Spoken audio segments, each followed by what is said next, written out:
Après une vingtaine de minutes de marche, cette promenade nous offre un dépaysement total. Regardez la semoie qui serpente à travers la forêt. Le résultat est fabuleux. Cela forme une presqu'île baptisée Merle-Han. Entouré par la nature, ça change du climat stressant des villes. C'est beaucoup mieux. Pas avoir de voiture aussi, c'est pas mal.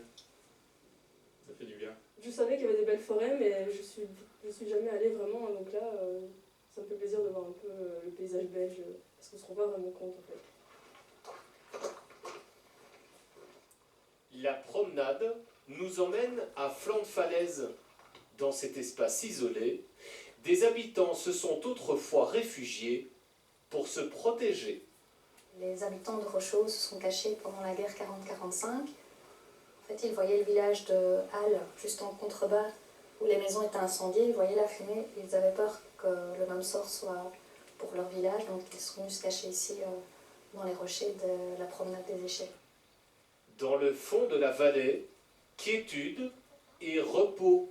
Une pause le long de la semoie. Parce qu'après, on doit monter jusqu'à Rocheux, donc c'est dur.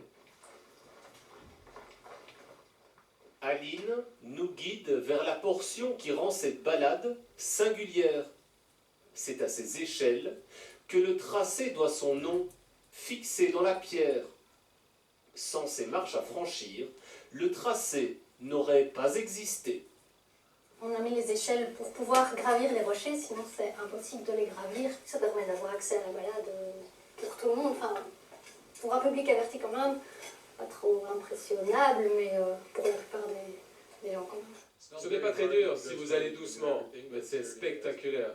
Moi j'ai eu le vertige, vu que j'ai tout le temps le vertige quand je suis en hauteur, j'ai tout le temps le vertige. Et autrement, parce que j'ai pas regardé en bas et que tout le monde est monté facilement, donc j'ai pu le faire.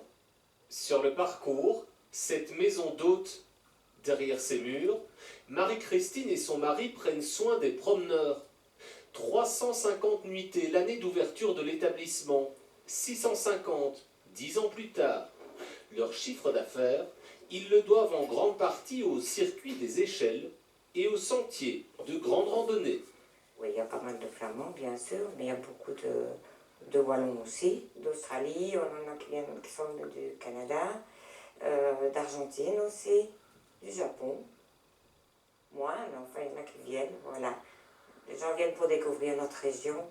Pour s'orienter, la carte topographique. La Maison du tourisme de la région en a vendu plus de 2000 l'an dernier. Ça marche toujours, oui. Ça cohabite véritablement avec les applications numériques. Quand on se promène, un touriste qui se promène, il est en vacances. Parfois, il n'a pas envie d'être avec son GSM. Il a envie un petit peu de se reconnecter avec la nature. La promenade des échelles, un parcours difficile, inaccessible aux poussettes et aux personnes à mobilité réduite, déconseillé aux enfants de moins de 10 ans. Un tracé de 5 km 500 à effectuer en 2h30 environ.